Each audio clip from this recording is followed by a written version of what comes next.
DNA होता है उसकी जो हाफ लाइफ होती है वो मात्र 521 से 527 525 साल ऐसे होती है। भैया डायनासोर का डीएनए मिलना नहीं है, मिलेगा ही नहीं। अगर आपको लग रहा है कि आपके पास वो डायनासोर की हड्डियां हैं तो वो हड्डियां नहीं है। उस हड्डी के अंदर में डीएनए जैसी कोई चीज बची नहीं है, वो हड्डी कन्वर्ट हो चुकी है पत्थर के अंदर में, वो असल में पत्थर है आपका, केवल और कुछ नहीं है। अगर यूनिवर्स में सबसे ज्यादा हाइड्रोजन और हीलियम मौजूद है तो भैया अर्थ पे भी तो सबसे ज्यादा मात्रा में हाइड्रोजन और हीलियम मौजूद होना चाहिए था, लेकिन है नहीं। क्यों? क्योंकि धरती की गुरुत्वाकर्षण क्षमता इतनी ज़्यादा नहीं है कि वो हाइड्रोजन और हीलियम को जो है वो रोक पाए, और वो निकलती रहती है, उड़ती रहती है। तो ओवर साइंस के बारे में डिस्कशन किस तरीके से किया जा सकता है? एक जनरल आइडिया तो ये है कि भाई वही टेक्स्ट बुक उठा लो, फॉलो कर लो। लेकिन उसके साथ एक ड्रॉबैक ये है कि जैसे किताब उठाते हैं आपको नींद आ जाती है। तो ज़ाहिर-सी बात है, जैसे-जैसे वक़्त आगे बढ़ेगा वैसे-वैसे इस बात की ज़रूरत कमतर से कमतर होती जाएगी कि क्या आपने टेक्स्ट बुक पढ़ी है कि नहीं पढ़ी। Idea is to acquire the knowledge not even the information, कि आपको इन्फॉर्मेशन तक की ज़रूरत नहीं है, you are suppose to stimulate your brain, और वो उसका भी कोई रूल नहीं है। वो जिस तरीके से स्टिमुलेट हो सके, जहाँ से स्टिमुलेट हो सके वहाँ से स्टिमुलेट कीजिए। ये भी एक और नया अलग अलग प्रयासों की कड़ी में एक और नया प्रयास है जिसके अंदर में हम फिल्मों के ज़रिए जो भी साई-फाई मूवी होती है, नॉन साई-फाई मूवी होती हैं, उसके ज़रिए साइंस, फ़िलॉसफ़ी इन सब का ज़िक्र करने की कोशिश करेंगे। आज जिस मूवी का ज़िक्र हम करने वाले हैं, जेम्स कैमरॉन डायरेक्टर हैं। जेम्स कैमरॉन इस दुनिया के अकेले थोड़ा-सा आइडिया दे दिया जाए। जेम्स कैमरॉन इस दुनिया के अकेले उन व्यक्तियों में से एक है जिनके पास 2 मूवीज़ हैं जो अकेले-अकेले $2 बिलियन जो है क्रॉस कर चुकी है। मतलब अगर बात करें एवाटार की तो आज तक की उसकी कमाई तकरीबन 2.8, मतलब तकरीबन अगर इसको मैं मोटा-माटी कैलकुलेशन $3 बिलियन मान लूँ तो $1 बिलियन में 8,000 करोड़, तो 8,000 करोड़ 8 से 24 तो तकरीबन 25,000 करोड़, 20 से 25,000 करोड़ के बीच में ये मूवी आज तक पैसा कमा चुकी है। इस बात का अंदाज़ा आप इस बात से लगा लीजिए कि मतलब कि कुछ ही डेढ़ 2 मूवी अगर आप बना दें अपने जीवन काल में, तो भारत का पूरा आगे-पीछे, ऊपर-नीचे, दाएँ-बाएँ, भारत में जितना भी कोई बड़े से बड़ा एजुकेशनल इंस्टीट्यूट हो, आईआईटी सोच लीजिए, एनआईटी सोच लीजिए, आईआईएम सोच लीजिए, जितने भी सरकारी कॉलेज, सरकारी इंस्टीट्यूट, एम्स वगैरह फलाना-ठिकाना, यूजीसी की जितनी लैब्स हैं, सरकारी जितनी भी लैब है, जितना भी एक एक मतलब एक पैदा हुए बच्चे से लेकर के एक रिटायरमेंट में जाने वाले व्यक्ति की जो जो जो 50 साल 20-30 साल पहले व्यक्ति रिटायर हो गया है गवर्नमेंट मतलब एजुकेशन से, उस तक उसकी पेंशन तक ये सब मिला देंगे आप, तो आपके कुछ चंद बिलियन डॉलर बनते हैं। इतना पैसा जो है हमारी सरकार हर साल खर्च करती है, जो कि अगर 2-3 एवाटार जैसी मूवी बन जाए तो हमारे एजुकेशन के बजट के बराबर है वो। तो 2 मूवीज़ हैं जेम्स कैमरॉन के पास, दूसरी कौन है? कमेंट में बता देना। तो हमको आइडिया यही है कि मूवी के ज़रिए साइंस समझने की कोशिश करेंगे बस, और कुछ नहीं है, ठीक है? मैं अलग-अलग लोग हैं, मूवी का अलग-अलग, कुछ लोग यूट्यूब पे केवल मूवी देख कर के आपके क्रेविंग को सैटिस्फाई करते हैं कि आपके साथ कोई देखने वाला व्यक्ति हो। कुछ लोग फिलॉसफिकल आर्गुमेंट्स वगैरह देना कि भैया कि कुछ लोग मूवी को ही रिव्यू करना, या मूवी से आनंद आया कि नहीं आया, मूवी में क्या बात थी। हम लोग डिस्कस करेंगे उसकी साइंस एस्पेक्ट, और उसके साइंस एस्पेक्ट ऐसा नहीं कि मूवी में क्या दिखाने की कोशिश कर रहा था। आइडिया ये है कि एंकर लेकर के कि वहाँ से एंकर पकड़ लिया जाए, मूवी से एंकर पकड़ लिया जाए, और उसके ज़रिए जो भी साइंस 11th-12th की जो साइंस है, जो अगर समझा सकूँ मैं, या डिस्कस कर सकें अपन, तो उसके ऊपर डिस्कस करना शुरू करेंगे। अच्छा, इस मूवी के अलग-अलग प्रिंट हैं। देखो क्या होता है कि जितने भी तुम्हारे ये मूवी हॉटस्टार पे अवेलेबल है, एवाटार जो है। लेकिन पॉइंट ये है कि जो भी एवाटार, जैसे मसान मूवी है। अब मसान मूवी के अंदर में कई सारे ऐसी चीज़ें हैं, मतलब मूवी तो भाई मास्टरपीस है अपने आप में, बेहतरीन एक चीज़ है मसान मूवी। लेकिन अब जब वो नेटफ्लिक्स पर रिलीज़ की जाती है तो क्या होती है कि जो भी उसमें से विवादास्पद चीज़ होती है, जो भी उसमें थोड़ी बहुत कंट्रोवर्शियल चीज़ होती है, वो हॉटस्टार वाले नहीं तो ये लोग नेटफ्लिक्स वाले, ये लोग उसमें से निकलवाने की कोशिश करते हैं। तो इसके 2 वर्ज़न हैं मूवी के। एक है नॉर्मल वर्ज़न, 2 घंटे 40 मिनट का, और दूसरा है एक्सटेंडेड वर्ज़न 2 घंटे 58 मिनट का। तो ये 2 घंटे 58 मिनट वाली मूवी से हम चीज़ें डिस्कस कर रहे हैं। पहला ही मूवी का जो सीन है, मूवी जो एग्ज़िस्ट करती है, वो एग्ज़िस्ट कर रही है 2152-53 तकरीबन साल चल रहा है। तब ये मूवी एग्ज़िस्ट कर रही है। पहले ही सीन के अंदर में हम देखते हैं, ये हैं हमारे प्रोटैगनिस्ट हैं, जो कि जेक सली। लेकिन अगर तुम ध्यान से देखो, तो बताओ कितने लोग हैं जो इसमें जिन्होंने मास्क नहीं पहना हो? एक ये व्यक्ति भाई साहब हैं, एक ये भाई साहब हैं यहाँ पर जिन्होंने मास्क नहीं पहना है। कुछ मॉडर्न अम, मॉडर्न बुद्धिस्ट मॉन्क से नज़र आ रहे हैं, ऐसा लग रहा है ज़रा कि, और बाकी सभी लोगों के पास मास्क है। लेकिन एक इंटरेस्टिंग चीज़ अगर तुम देखो मास्क के अंदर में, कि मास्क यहाँ पर एक नेचुरल सिलेक्शन के आइडिया को डिस्कशन करने की कोशिश कर रहा है। नेचुरल सिलेक्शन से एक कदम पहले क्या होता है, वेरिएशन बड़ा ज़रूरी होता है, कि नेचर में अगर कोई चीज़ आ रही है तो वो अपने आप में वेरिएशन अपने आप लाना शुरू कर देगा। तो अब अगर तुम देखो तो मास्क कपड़े वाला, फिर उसके बाद ये व्यक्ति ने पूरा का पूरा उसको कन्वर्ट करके इस वाले मास्क में कन्वर्ट कर लिया, किसी ने उसको ड्रेस के साथ मैच करा लिया, किसी ने उसको पूरा थिएटर वाला ही मास्क जो है वो कन्वर्ट कर दिया कि थिएटर वाले मास्क की तरह उसको इस्तेमाल कर रहे हैं। तो वेरिएशन के यही बता रहा है। अब इसमें से कुछ चीज़ें जो है वो सिलेक्ट हो जाएँगी अपने आप में, मतलब कि हो सकता है कि सर्वाइवल के लेवल पे सिलेक्शन शुरू हो जाए कि भैया जो ज़्यादा हीरो बन रहे थे, ये वाले भाई साहब या ये वाले भाई साहब या ये वाली बहन जी, ये लोग जो ज़्यादा हीरो बन रहे थे, असली वाला मास्क इन्होंने N95 जैसा मास्क नहीं लगाया हुआ था और पॉल्यूशन बहुत ज़्यादा था, तो ये मर जाएँगे, तो ये लोग सिलेक्शन से बाहर हो गए। तो नेगेटिव सिलेक्शन हो गया इस तरीके से। तो यही आइडिया केवल और केवल कि किस तरीके से जब जब कोई चीज़ एग्जिस्टेंस में आती है तो वो हल्का हल्का हल्का हल्का हल्का हल्का बदलना शुरू कर देती है, और वो किसी भी चीज़ में क्यों ना, आप देखेंगे कि भैया इंडिया के अंदर में ही किस तरीके से जो वेरिएशन आ रहा था मास्क के अंदर में, कि भाई दुल्हनों के जो शादियां हो रही थी, उनके जो मास्क थे वो भी ड्रेस से मैचिंग करते हुए जो है वो बनने लगे थे। अब वो कितने का था, कैसे था, वो मेरे को आइडिया नहीं है, लेकिन हाँ ये मेरे को जानकारी है। जानकारी क्या है, देखा ही है ऑब्वियसली सभी लोगों ने, कि दुल्हनों के मास्क भी अलग तरीके से बनने लगे, लोग अलग-अलग तरीके से मास्क को पहनने लग रहे हैं। ये चूँकि ये मूवी हो रही है 2152-53 करीब में, लेकिन अब पॉइंट ये है कि यहाँ पर दिखाने की कोशिश की जा रही है कि भैया पॉपुलेशन जो है बहुत ज़्यादा है। पॉपुलेशन को बहुत ज़्यादा लेवल पे दर्शाने की कोशिश की जा रही है, लेकिन क्या पॉपुलेशन वाक़ई में बढ़ेगी? और एक लॉजिकल माइंड या normal conditioned mind, I will say conditioned mind ये कहेगा हाँ यार, पॉपुलेशन तो बढ़ेगी, मतलब बचपन से मैं 2 ही चीज़ों पे ऐसे लिखता हुआ आ रहा हूँ। एक तो मैं पॉल्यूशन पे लिखता हुआ आ रहा हूँ ऐसे, और एक जो है मैं पॉपुलेशन पे लिखता हुआ आ रहा हूँ ऐसे, तो 2 ही तो ऐसे मैंने आज तक अपनी ज़िंदगी में लिखे हैं। बट ये रिपोर्ट, ये लेटेस्ट पेपर पब्लिश किया गया था, मेरे ख्याल से पिछले साल की बात है, 2019 या 20 में, फिर 21 या 21 में शायद ये पेपर पब्लिश हुआ था, 2020-21 के अंदर में। लैंसेट, भाई लैंसेट उन चुनिंदा सबसे, दुनिया के सबसे खतरनाक जर्नल्स में से एक है कि जब ये लैंसेट बोलता है तो दुनिया सुनती है। देखिए, ऑब्वियसली क अपना दिमाग खोल करके सुनना होगा, लेकिन ठीक है, मतलब आप एटलीस्ट एक आम आदमी के लिए, आप बोलते हैं ना कि कुछ रिलायबल सोर्स होते हैं, कुछ अनरिलायबल सोर्स होते हैं, तो दिस इज़ नॉर्मल साइंस की दुनिया में one of the most reliable sources के अंदर में कंसिडर किया जाता है।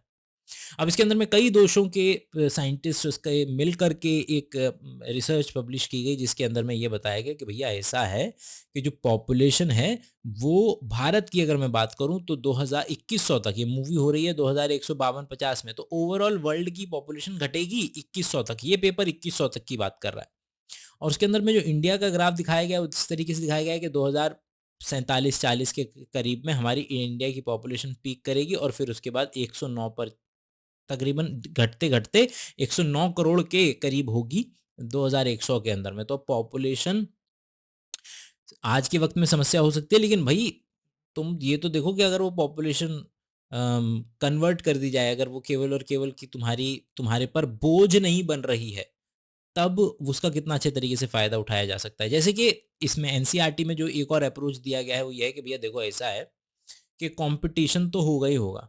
कंपटीशन कैसे होगा?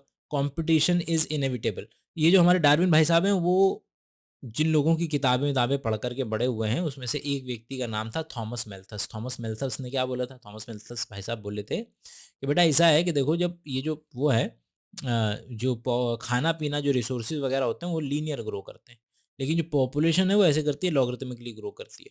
तो ये पॉपुलेशन अगर लॉगरिथमिकली ग्रो कर रही है तो ऐसा समय आएगा ही आएगा जब तुम्हारे पास रिसोर्सेज कम हो जाएंगे, और क्या हो जाएगा, रिसोर्सेज कम हो जाएंगे और आप कि पॉपुलेशन बढ़े चले जा रही है, तब जा कर के भैया जब चीज़ें कम होंगी तभी तो आपका क्या नज़र आएगा, कंपटीशन होता हुआ नज़र आएगा। तो दो इस पर्टिकुलर स्लाइड से हमने क्या-क्या सीखा कि भैया पहली बात कि पॉपुलेशन आगे आने वाले समय में घटती हुई नज़र आ रही है, बढ़ती हुई नज़र नहीं आ रही है।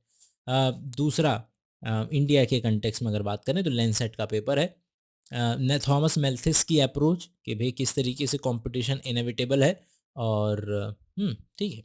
अगला आइडिया पे चलते हैं। फिर इस मूवी के अंदर में हमारे जेक सली भाई साहब आ जाते हैं अपने घर। घर की हालत थोड़ी-सी दयनीय है, लेकिन घर पे न्यूज़ चल रही है और न्यूज़ में क्या बताया जा रहा है, अब दोबारा से याद रखना कि भई चूँकि ये मूवी चल रही है 2152-53 के अंदर में, और वाक़ई में मूवी में बताया जाता है कि भैया बंगाल टाइगर को, जो कि 100 साल से प्रजाति जो विलुप्त थी, उसको आपने जेनेटिक इंजीनियरिंग वगैरह के तरीके से, क्लोनिंग वगैरह के तरीके से आपने वापस ज़िंदा किया है, आप वापस से लेकर के आए हैं।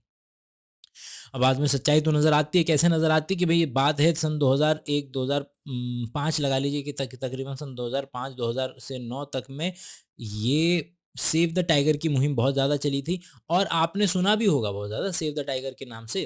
भारत के अंदर में 2500 से कम टाइगर जो हैं बचे थे, और फॉर्च्यूनेटली इस मुहिम की वजह से वो धीरे-धीरे बढ़ कर के अब कुछ और बढ़ गई है, मतलब कि अब उस उतनी ज़्यादा दयनीय स्थिति नहीं है कि एकदम से मतलब कोलैप्स कर जाएगी पॉपुलेशन। लेकिन हाँ, अगर नहीं ध्यान रखा तो अगले कुछ टाइम के अंदर में फिर से कोलैप्स कर सकती थी। और कंसीडर कर लेते हैं कि इस मूवी ने ये सोचा कि वाक़ई में ये जो सेव द टाइगर की मुहिम है वो काम नहीं कर पाई थी, और तकरीबन आज के समय में 2050, मतलब 100 साल का मतलब हो गया 2050 में तकरीबन विलुप्त हुई होगी।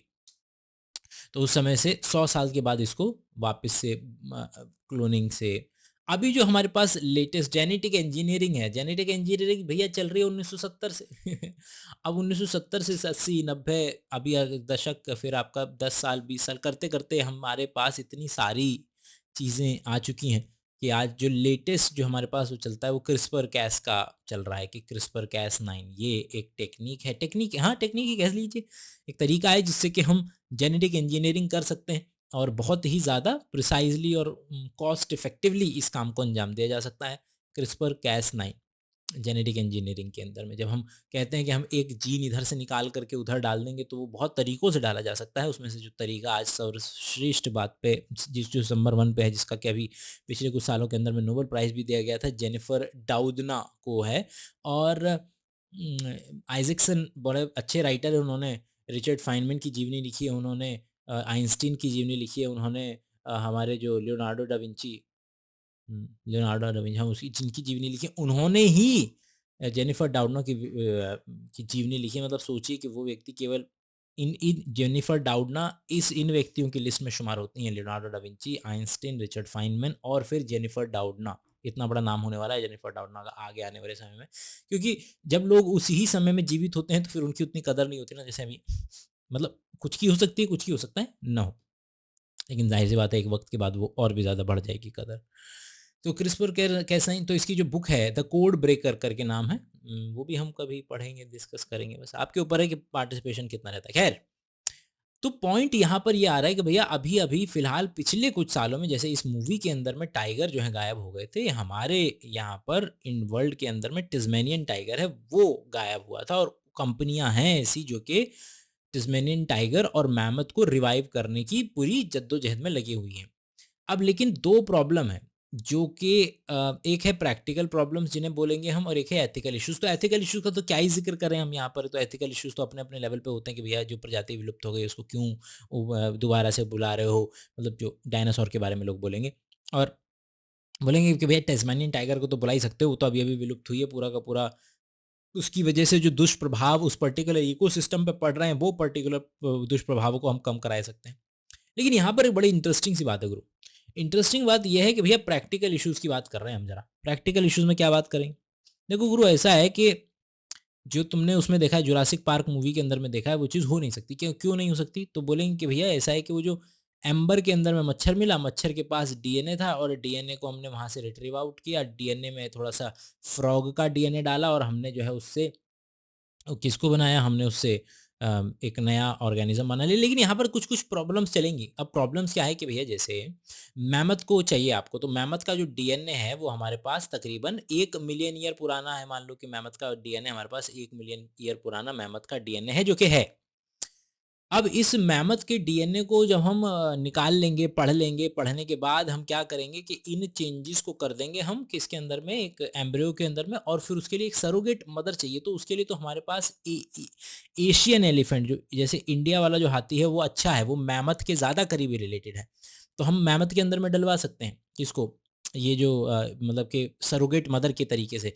लेकिन भाई तुम डायनासोर अगर आज की तारीख में तुम अगर बनवाने लगो तो उसके लिए किस सरोगेट मदर का इस्तेमाल करोगे? तो वहाँ प्रॉब्लम आ रही है प्रैक्टिकल इश्यू के लेवल पे। लेकिन उससे भी बड़ी प्रॉब्लम मालूम है क्या? उससे बड़ी प्रॉब्लम है ये कि भैया जो डीएनए होता है उसकी जो हाफ लाइफ होती है वो मात्र 521 से 527 525 साल ऐसे होती है, कि डीएनए की हाफ लाइफ है। और इसलिए डीएनए जो है डिग्रेड होता चला जाता है। वो तो आपको कहीं ट्रॉपिकल फॉरेस्ट वगैरह के अंदर में तो आपको डीएनए मतलब कुछ हज़ार साल पुराना भी डीएनए नहीं मिलेगा, डिग्रेड हो चुका होगा।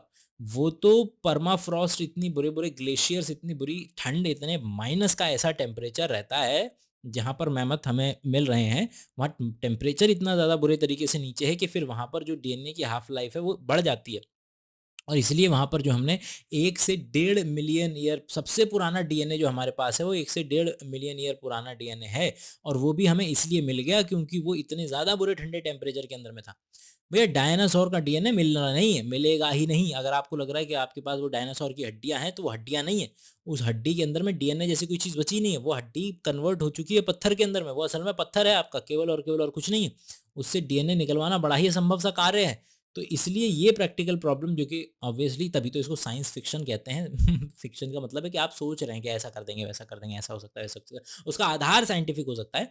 लेकिन भई जितनी भी स्पेस वाली मूवीज़ हैं, अगर उसमें हमने भई अभी आज की तारीख के लिहाज से तो हम आइंस्टीन की जो रिलेटिविटी है जिसके अनुसार हमें ये पता चलता है कि भई जैसे ही कोई व्यक्ति स्पीड ऑफ लाइट के करीब भागने की कोशिश कर रहा है, तो उसका मास इतना बढ़ जाएगा कि अथाह मास बढ़ जाएगा।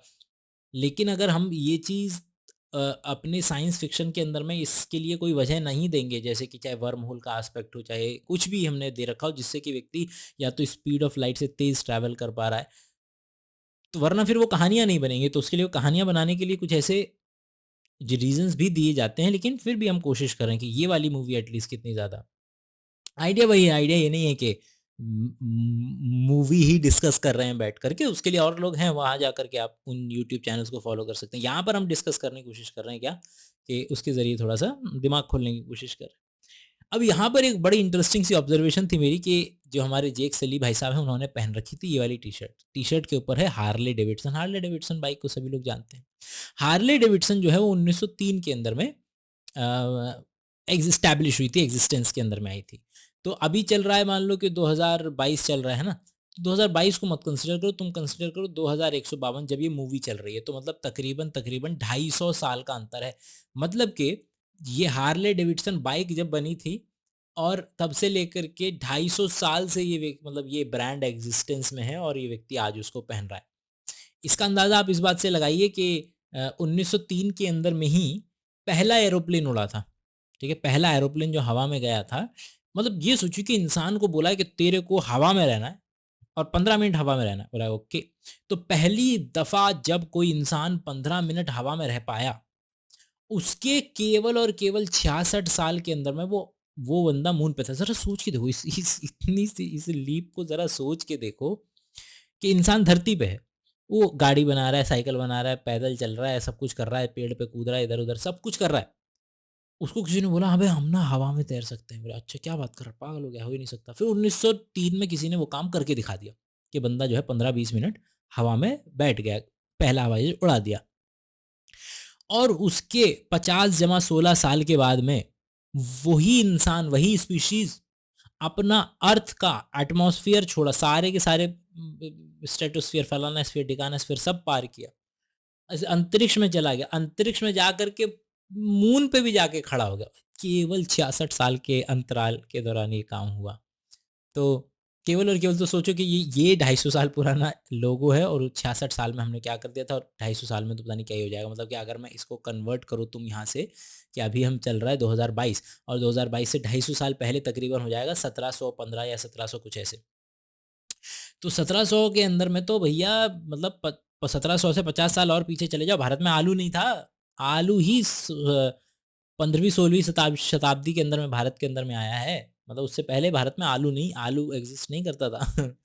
तो ऑब्जर्वेशन, जस्ट टू थिंक, मतलब ऑब्जर्वेशन तो बड़ी ज़रूरी है भाई साहब। चलिए, अगला है कि फिर क्या किया जाता है फिर, क्योंकि जेक सली भाई साहब हैं, उनका एक जुड़वा भाई भी होता है, जुड़वा भाई मर जाता है, तो जेक सली भाई साहब का एक क्लोन बनाया हुआ है वहाँ पर, जो कि कंपैरेटिवली मोर बायो कंपैटिबल होगा, एवटार बनाया हुआ बेसिकली। तो एवटार को चलाने के लिए वो बायोलॉजिकली कंपैटिबल होना चाहिए, तो उनका उनका जुड़वा भाई है, मरीन है। तो ये पहुँच जाते हैं वहाँ पर बिना कुछ तैयारी व्यारी की। तो उनको क्रायो में डाल देते हैं, क्रायो में डाल करके 6 साल के लिए उनको सुला देते हैं, ताकि वो पेंडोरा जो जो जगह है वहाँ जा सकें। अब क्या है, अब आइडिया ये है कि भैया देखो ऐसी बात है कि क्रायो आइडिया ही अपने आप में यही है वो, कि हमें वो लूप होल्स निकालने पड़ेंगे। क्रायो शब्द को याद रखिए, कि हमने पढ़े हुए हैं अपने आर के बैक्टीरिया के अंदर में, अगर आर के बैक्टीरिया होते हैं वो क्रायोफाइल होते हैं। क्रायो का मतलब होता है ठंड। अगर आपको लगता है कि आपके फ्रिज के अंदर में बैक्टीरिया वगैरह नहीं, जहाँ पे आप बर्फ़ जमाते हैं वहाँ बैक्टीरिया नहीं मिलेगा, बड़े बड़े खतरनाक खतरनाक बैक्टीरिया मिल जाते हैं, और वो वहीं ठंड वाले एरिया में ही बहुत बेहतरीन तरीके से ज़िंदा रह सकते हैं। तो ऐसा नहीं है, तो डिफ्रॉस्ट कर दिया कीजिए, थोड़ी सी सफाई कर दिया कीजिए। इसके अलावा ठीक है, तो आइडिया तो वही था कि 6 साल इनको सुलाए रखते हैं, और उसमें कोई भी नींद, मतलब कोई भी सपना अपना नहीं आता है उसके अंदर में। हम चलते हैं पेंडोरा, ये है पेंडोरा। पेंडोरा जो है वो ग्रह नहीं है, वो मून है असल में। तो ये देखिए, ये इसके पीछे जो ग्रह है, ये स्पेसशिप है, ये मून है, और ये पीछे ग्रह थोड़ा सा जैसे हमारा जुपिटर बृहस्पति ग्रह है, वैसे ही बृहस्पति ग्रह पे जैसे रेड स्पॉट है, वैसे यहाँ पर एक ब्लू स्पॉट है। देखिए बृहस्पति ग्रह जो है वो पूरा का पूरा गैस का है, यहाँ बैठ नहीं सकते, तो यहाँ बैठ ये अंदर घुस जाओगे। तो गैस का गोला है, तो कभी हो सकता है कि वो संगठित हो, लेकिन अभी फिलहाल जैसे शुरुआत में होते हैं वो अभी गैस का गोला मात्र है। अब पेंडोरा जो है मून है, अर्थ से तकरीबन तकरीबन 4.37, क्योंकि ये हमारी गैलेक्सी में भी नहीं है, ये बगल वाली पड़ोसी वाली गैलेक्सी में था, अल्फा सेंचुरी के अंदर में, तो 4.37 लाइट ईयर दूर है। 6 साल लगे स्पेसशिप के अंदर में, लेकिन अब इसकी इंटरेस्टिंग बात यह है कि यार इससे तुम निकाल करके देखो तो तकरीबन तकरीबन 70% of the speed of light से ट्रैवल करना पड़ेगा तुम्हें, तब जा करके तुम 6 साल के अंदर में पहुंच पाओगे। 70% स्पीड ऑफ लाइट को एक्वायर कर पाना अपने आप में ही बड़ा दिमाग खराब करने वाला काम है। वही वाली बात की, पहला, इतना फ्यूल कहाँ से लाओगे, पहली बात तो। फ्यूल भी अगर नहीं भी है तो तुम्हारे पास हो सकता है कोई कंडेंस्ड वर्जन हो फ्यूल का, जैसे कि लाइट ईयर जो एनिमेटेड मूवी आई थी, उसके अंदर में वो स्पीड स्पीड ऑफ लाइट को से ज़्यादा ट्रैवल करने के लिए वो एक कंडेंस्ड क्रिस्टल का इस्तेमाल करते हैं, जिससे कि वो स्पीड ले पाते हैं, तो हो सकता है। लेकिन एक और प्रॉब्लम है, वो प्रॉब्लम ये है कि भैया जैसे जैसे आप स्पीड बढ़ाते चले जाएंगे, वैसे वैसे आपका वजन भी जो है वो बढ़ता चला जाएगा, तो एक वो वाली प्रॉब्लम भी आ जाती है।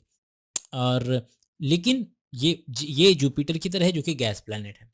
कुछ इंटरेस्टिंग बातें, इंटरेस्टिंग बात नंबर एक, कि भैया पहले तो अगर तुम्हें पूछा जाए कि अर्थ का मास बढ़ रहा है कि घट रहा है, अर्थ जो है प्रतिदिन प्रतिदिन जो है वजन जो है वो गेन करता है, जो भाई हमारे एटमॉस्फेयर में बाहर की तरफ जो छोटे छोटे एस्टेरॉइड वगैरह होते हैं जो हमारे एटमॉस्फेयर में एंटर करते हैं, भरे से वो मोस्टली जल जाते हैं, लेकिन उनके एटम तो फिर हमारे एटमॉस्फेयर में ही रह जाएंगे। तो हमारा जो अर्थ है वो हर दिन तकरीबन 50,000 टन जो है वो डेबरी जो है अपना वजन बढ़ा रहा है। लेकिन अर्थ का साइज इतना बड़ा नहीं है, इतनी स्ट्रांग नहीं है हमारी ग्रेविटेशनल पुलिंग क्षमता के वो हाइड्रोजन और हीलियम को जो है वो रोक पाए, इसलिए हमारे अर्थ से जो है हाइड्रोजन और हीलियम हमारे एटमॉस्फेयर से इस तरीके से बाहर भागती रहती है। मतलब खुद सोचिए कि विश्व के अंदर में जो सबसे ज़्यादा मिलने वाला एटम है वो हाइड्रोजन और हीलियम ही है, क्योंकि शुरुआत में बने ही ये थे, और हाइड्रोजन हीलियम मिलते हैं तो लिथियम बनता है, और सब्सिक्वेंटली और एटम जो है वो इसी तरीके से बन पाएंगे। तो वर्ल्ड में सबसे ज़्यादा मात्रा में क्या चीज़ मौजूद है, हाइड्रोजन और हीलियम मौजूद है। और अगर वर्ल्ड में वर्ल्ड मतलब अगर यूनिवर्स में सबसे ज़्यादा हाइड्रोजन और हीलियम मौजूद है तो भैया अर्थ पे भी तो सबसे ज़्यादा मात्रा में हाइड्रोजन और हीलियम मौजूद होना चाहिए था, लेकिन है नहीं। क्यों? क्योंकि धरती की गुरुत्वाकर्षण क्षमता इतनी ज़्यादा नहीं है कि वो हाइड्रोजन और हीलियम को जो है वो रोक पाए, और वो निकलती रहती है, उड़ती रहती है। तो ओवरऑल अर्थ का जो मास है वो बहुत ही ज़्यादा, मतलब बहुत ही कम मात्रा में लूज़ कर रही है हमेशा अर्थ जो है, मास जो है डेली। और उसका सोचिए, उसका प्रभाव हमारे ग्रेविटी पे भी तो पड़ रहा होगा कि जितना मास कम होता जाएगा उतना उसका ग्रेविटेशनल पुल जो है वो भी कम होता चला जाएगा। लेकिन वो इतना सिग्निफिकेंट है नहीं दोस्त अर्थ के ओरिजिनल मास के कंपैरिजन में, but it's good to stimulate your brain with these ideas कि हाँ बे, अर्थ मास लूज कर रही है। अब इसका जो काउंटर आर्ग्यूमेंट है वो ये है कि भैया जैसे हमारे पास ये बड़ा छोटा ग्रह है तो सबसे बड़ा ग्रह ले लो भाई, जुपिटर ले लो, तो जुपिटर तो बड़ा है। तो तुम्हारे अगर लॉजिक की बात करें कि हाइड्रोजन और हीलियम उड़ता चला जा रहा है, तो भैया जुपिटर का साइज बड़ा है, जुपिटर का साइज बड़ा है तो उसका ग्रेविटी भी अच्छा खासा होगा, तो क्या वहाँ पर हाइड्रोजन और हीलियम है? तो भाई बंधुओं, हमारा जुपिटर 90% से भी ज़्यादा बना हुआ है हाइड्रोजन का तो ये सोचो, तो वो इसीलिए पॉसिबल है कि हाइड्रोजन उसको छोड़ करके नहीं जा पा रहा है। किसको? अच्छा, इसके अंदर में एक और बात हमने कभी डिस्कस की हुई है, वो भी बताना कि भैया फिर नाइट्रोजन अर्थ के ऊपर इतना ज़्यादा क्या कर रही है मतलब ये इतनी ज़्यादा कहाँ से आ गई अर्थ के ऊपर 70% जो है नाइट्रोजन। इसका भी मैंने किसी वीडियो के अंदर में आंसर दिया हुआ है, लेकिन बट कौन जाएगा, कौन वीडियो देखेगा? अब डालो, अगर बातचीत करना शुरू करेंगे। लेकिन आइडिया तो वही है, देखो कि भाई 25 मिनट हो चुके हैं। अगर यूट्यूब के अंदर ऊपर मैं जो वीडियो डाल दूंगा, मेरे ख्याल से आधे घंटे का वीडियो डाल दूंगा। पेज जो है इसके अंदर में तकरीबन 5 पेज हमने अभी कवर किए हैं, 37 पेज हैं, मतलब 30-35 पेज होंगे जो डिस्कशन करने वाले होंगे, जिसके अंदर में हम डिस्कशन कर सकते हैं। बट पॉइंट यही है कि पॉइंट है ना कि तुम्हारी लाइफ के अंदर में तुम्हें पहले से ही एंकर मिल जाएगा। क्या होता है, चीज़ें याद क्यों रहती हैं? चीज़ें याद रहती हैं एंकरिंग की वजह से। अब तुमने अगर मूवी देखी हुई है, तुमको अगर मूवी में इंटरेस्ट था नहीं था, अगर देख ली दोबारा, तो तुमको ये सारी चीज़ें इसलिए याद रह जाएंगी। भाई हो सकता है टेक्स्ट बुक वाली चीज़ें याद ना रहें, क्योंकि भाई कोई उसके अंदर में एंकर नहीं बन पाता कि इसकी वजह से ये चीज़ याद रहती है। अगर तुम्हारे को तुम्हारा टांग टूटे और तुम्हारा हाथ की हड्डी टूटे, और तुमको डॉक्टर बोले यार तुम्हारी तो हाथ की हड्डी टूट गई है, और तुमको पता चले सर लेकिन हाथ तो सीधा ही है, बोले कि भाई यहाँ पर होती हैं 2 हड्डियाँ, तो तेरी एक हड्डी टूट गई है इसलिए हाथ सीधा है अभी। तो क्या तुम जीवन पर्यंत भूल पाओगे कि यहाँ 2 हड्डियाँ होती हैं? नहीं ना, कि नहीं भूल पाओगे। रेडियसल ना है। तो बिल्कुल उसी तरीके से कि अगर आपने कोई मूवी देखी हुई है, उससे आपका राब्ता है, उसकी पसंद आई थी, वो चीज़ें याद रह जाती हैं, तो उसी ही एग्जिस्टिंग सिनेरियो के अंदर में अगर आप इन्फॉर्मेशन को डालते चले जाएंगे, तो इस बात की संभावना बहुत अच्छी बनेगी कि आप फिर उन कॉन्सेप्ट्स को याद रखेंगे, जीवन भर में इस्तेमाल करते चले जाएंगे। और वही आइडिया है, क्योंकि अब भावी भविष्य के अंदर में उस व्यक्ति की तो कोई औकात है नहीं जिसने बस चीज़ें इन्फॉर्मेशन है याद कर रखा है। भाई अगर आप में दिमाग है थोड़ा सा, अगर आप कॉन्सेप्चुअली स्ट्रांग है, तभी आप जीवन में कुछ अच्छा कर पाएंगे। खैर आगे बढ़ते हैं। भाई फिर जेक सली भाई साहब आ जाते हैं, यहाँ पर उनकी ब्रीफिंग चल रही है। अब यहाँ पर जो कर्नल वगैरह से लग रहे हैं, ये धरती पर तो हो सकता है किसी देश के लिए कर्नल आर्मी वगैरह में काम करते हों, जैसे ये भाई साहब हमारे मरीन थे, तो लेकिन वहाँ पर तो कोई कॉन्सेप्ट है नहीं। भाई पैंडोरा तो एक मून है, मतलब एक जुपिटर जैसे ग्रह का एक मून है। तो वहाँ पर तो एक प्राइवेट कंपनी है जो ये सब काम कर रही है, और उसी प्राइवेट कंपनी ने इन लोगों को पैसा दे करके बुलाया हुआ है। तो ये कोई मिलिट्री विलिट्री नहीं है, ये प्राइवेट बंदे हैं। मतलब बिल्कुल उस तरीके से जैसे जब लोग मिलिट्री से वो ले लेते हैं, मतलब मिलिट्री में बूढ़े होकर के तो नहीं निकालते ना जवान में ही निकाल देते हैं कि भैया चलो अब तुम और नए जवान लोग आएंगे, भर्ती होंगे। तो फिर वो लोग क्या करते हैं, फिर वो लोग रिटायरमेंट लेने के बाद अलग अलग जगहों पर, जैसे कि सिक्योरिटी गार्ड या सिक्योरिटी को हैंडल करना, उन सब जॉब्स के अंदर में आ जाते हैं। तो वही उसी तरीके से जॉब है। तो यहाँ पे ब्रीफिंग हो रही है, तो बता रहे हैं कि भैया ये जो यहाँ के जो नेटिव जो ब्लू वाले बंदे हैं उनको नावी कहा जाता है। और नावी जो है वो तीर कमान का इस्तेमाल कर रहे हैं, और तीर कमान के अंदर में जो वही जैसे इंडिया के अंदर में भी ये होता था कि इंडिया के अंदर में भी हमने सुना हुआ है कि लोग अलग अलग ट्राइब्स के अंदर में जब तीर कमान का इस्तेमाल करते थे, तो तीर के ऊपर क्यूरारे एक एक न्यूरोमस्कुलर ड्रग होता है, उसको लगा करके, न्यूरोटॉक्सिन होता है वो एक न्यूरोमस्कुलर टॉक्सिन, उसको यूज करते हैं और उसको लगा करके मारते हैं, और व्यक्ति की मरने की संभावना। लेकिन अब भाई इनको कोई न्यूरोटॉक्सिन लगाने की जरूरत है नहीं। भाई उनका साइज ही इतना बड़ा है, बांस के जितना तो उनका वो हो जाता है, क्या नाम है, तीर बन जाता है। अब बांस के जितना कोई तीर घुसेगा किसी को, वो बंदा तो वैसे ही मर जाना है। तो अब लेकिन इसके ज़रिए हम क्या-क्या चीज़ें जान सकते हैं। भाई क्या रहता है कि आप जानते हैं कि आपकी जो जो न्यूरोमस्कुलर वाली जो चीज़ें जो पढ़ाई गई हैं आपको क्या-क्या हैं, जैसे ये मेरा है साइनेप्टिक बल्ब है ना? साइनेप्टिक बल्ब है और यहाँ पर मेरा क्या रहता है प पोस्ट साइनेप्टिक मेम्ब्रेन रहती है।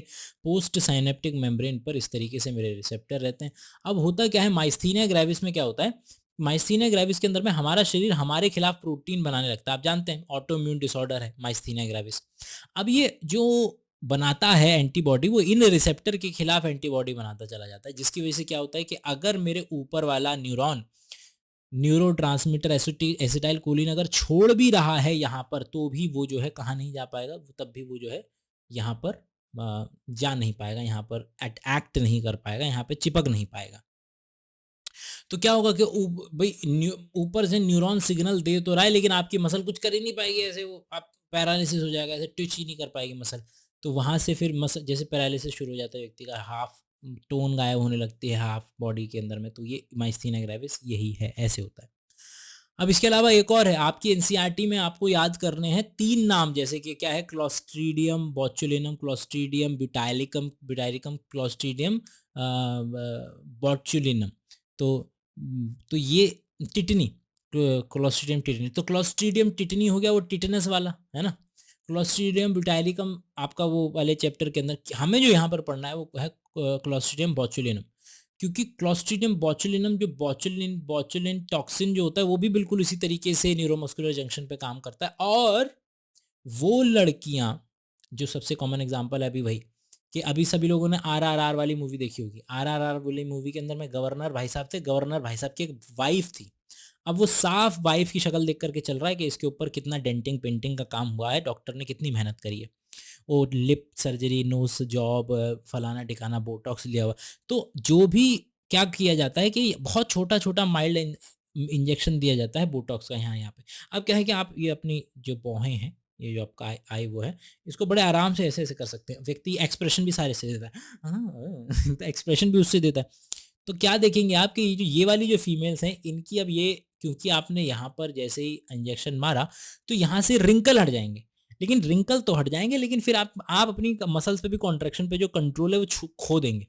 तो इसलिए जितनी भी उम्र दराज मॉडल्स होती हैं या जिनके भी आप इस तरीके से काम होते हुए देखेंगे, जिन्होंने बोटॉक्स के इंजेक्शन लगवाए हुए हैं, फिर वो लोग एक्सप्रेशन नहीं दे पाते इस हिस्से से, वो ऐसा का ऐसा फ्लैट का फ्लैट ही रहता है। वो ऐसा लगता है ये क्या, मैं क्या मैनिक्विन से बात कर रहा हूँ क्या, मतलब पुतला लग रहा है ये तो वो वही है, वो बोटॉक्स जो बोलते हैं, बोटॉक्स तो सुना होगा ना सबने कि हाँ वो ही बोटॉक्स है, बोटॉक्स आ ही रहा है बोचुलिनम टॉक्सिन से, जिसकी वजह से कॉन्ट्रैक्शन कम हो जाएगा। हम्म। अच्छा भाई, आज इस वाले को मैं यहाँ तक रख रहा हूँ। और अगर मज़ा आया हो, मतलब कि साइंस सीखने का ज़रिया है नया, तो कितनी चीज़ें हैं जिनसे साइंस सीखी जा सकती है, तो इसके आगे वाला जो हिस्सा है वो दोबारा से रिकॉर्ड करेंगे और फिर मिलेंगे कभी। तो ये पार्ट 1 रखते हैं, इसको यहाँ तक, मिलते हैं पार्ट 2 के अंदर में। Bye bye.